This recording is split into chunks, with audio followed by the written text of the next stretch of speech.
Hey everyone, welcome to this tutorial on Hibernate. If you've seen the previous two tutorials, you must now be knowing how to embed an object into an entity class and how to persist that embedded object into the same table as the entity class.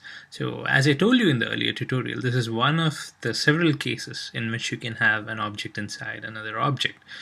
In this tutorial, we're going to look at we're going to go one step further. We're going to look at a slightly more complicated scenario, and in this case, I have okay. In the previous tutorial, we had an address object, right? So this was the object that we had, and we had embedded this object into my user entity class here. I have actually removed it because I'm going to do something else in this tutorial, but in an earlier tutorial we had an instance of the address object in our user details class.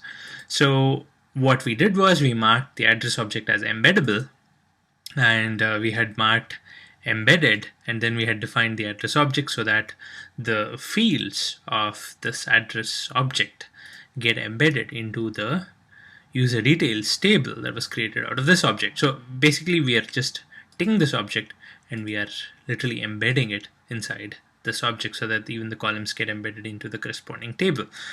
Now in this tutorial we're going to look at we're going to take it a step further. Now what if instead of a single object or a fixed set of objects, we also tried adding two objects in the previous tutorial. We had two instances of the address. Well, that's fine, but what if I need a collection? What if I do not know how many address objects I need, and I want a collection to be a member variable of this user details class? How would I handle that? The use case that I have is I want to keep track of all the addresses that this particular user has lived in over the years. So I might have a list of addresses, and I don't know how many addresses they're going to be, so I cannot instantiate them statically. Now, we can have collections, and Hibernate does provide support for that, but let's take a minute to think how this would work. If it's a fixed number of objects, well, it makes sense. We can have a fixed number of columns for those objects. Say, for example, in the previous tutorial, we had a home address and an office address. So we had separate columns for the home address and separate columns for the office address in our table. And, once that's created, that would do. We can store the home address and the office address for each user. But now, when I do not know how many address objects I'll be having, I could have 1, I could have 0, I could have 100. Now, how do I handle that? Well, obviously, how would you handle it when you would design the table?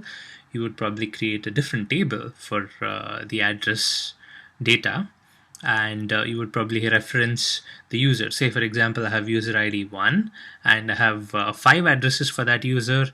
Then I would insert 5 records into a separate table called the address table, and each of those 5 records would have the user ID 1 associated with it as a foreign key, so that we know that user 1 has these 5 addresses associated. So that's what we're going to do this tutorial. We're going to create a collection of addresses inside the user details entity class. We're going to instantiate it, and we'll see how Hibernate deals with this. So first, let me create a collection. I'm going to start with a set. Okay, there are a few collection objects that Hibernate supports. One of them is a set. So we'll start with that, and we'll see how Hibernate handles it, and then we're going to take it. We're going to look at the other details. So let me create a simple set here. I will have the address set. I'll call it list of addresses, because that's what it is. We're having a list of all the addresses that this user has lived at or has been in. So okay, I'm going to import this. I'll create a new set. So when I am creating, I will have to set is actually it's not an implementation. I have to give an implementation of the set when I'm saying new. So I'm going to use a hash set hash set should work fine for now. Again, I'm going to import hash set. I cannot use a hash set here. I have to use a set. I cannot use an implementation when I'm declaring this, but I can define it as a hash set. We're going to look at why this is the case, but note that this is just, we're not going to look at an implementation, and we're not going to instantiate an implementation of the set when we are defining this list of, when we are declaring this list of addresses. Okay, so now I have this list of addresses here. Let me generate the getters and setters.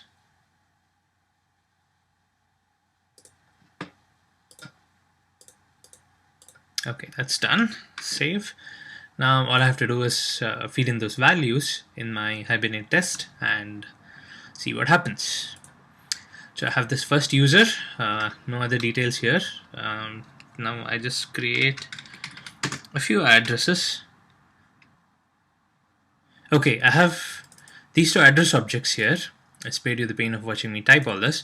So I have just initialized a few values here, and I will be having a hash set that will store these two address objects now. So the hash set I have already defined over here. I've defined it as a new hash set. So all I need to do is I need to get the list of addresses, and I need to add these two addresses. So I will say user dot get list of addresses dot add. This takes address, so I'll pass address 1 and of course address 2 as well.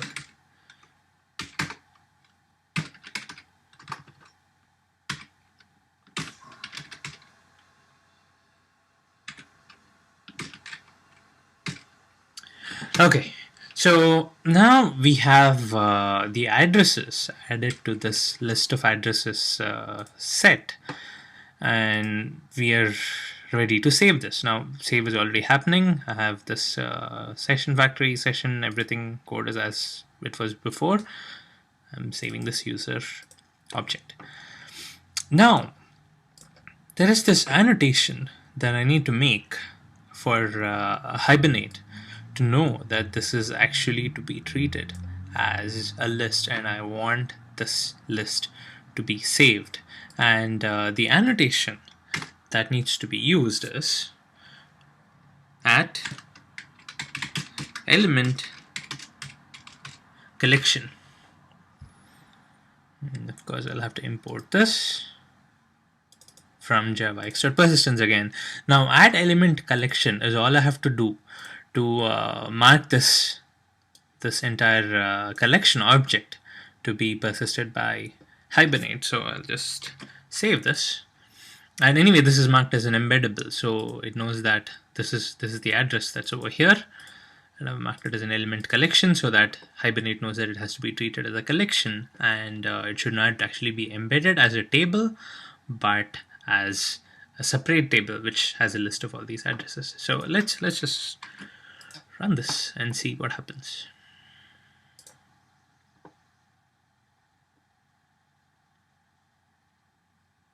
Okay, now look at the insert statements. First it's inserted the user data into the user details table. Now the user details is what we have configured for this entity class over here.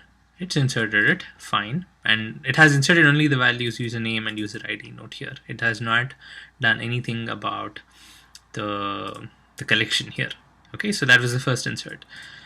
This next two inserts are into a table called user details underscore list of addresses. So what is this table name? It's the name of this entity underscore name of this collection in member variable. So it has auto-generated this name in order to save all the members of this collection.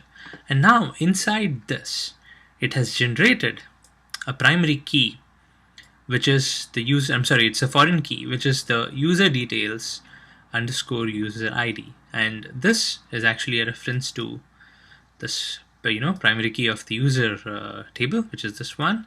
and then it has inserted all the other values. Let's have a look at the database table so that it's clearer. Okay, now user details, straightforward, just this. It does not worry about the address. It's a collection, and the collection has to be taken care of elsewhere. So this is the actual table. Now let's see what this has.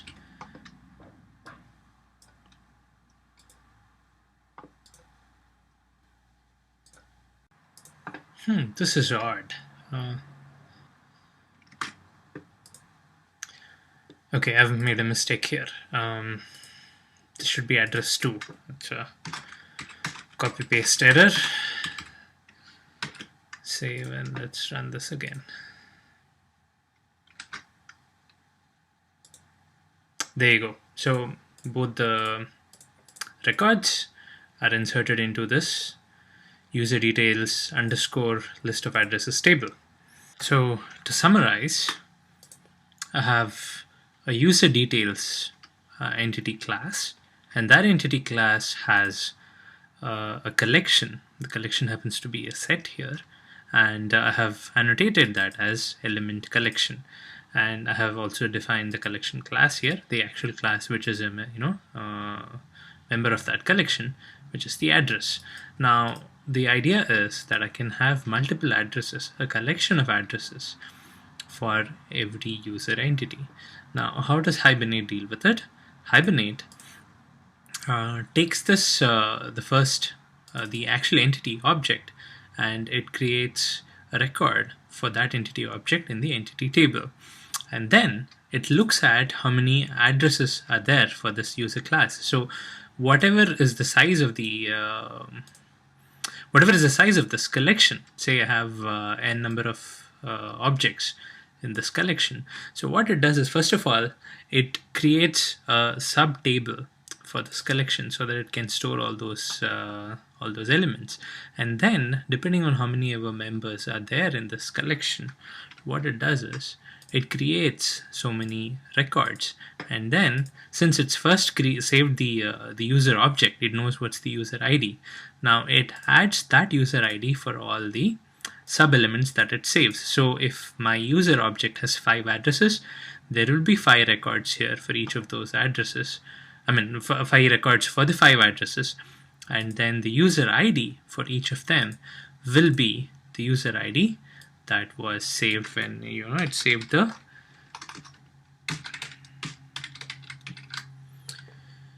user details, which is this ID. So it saves this ID for all of those addresses. So that's how Hibernate makes the link between all the addresses and the main entity. So this is one of the ways in which Hibernate can save collections. So we're going to look at some of the implications of this collection in the next tutorial.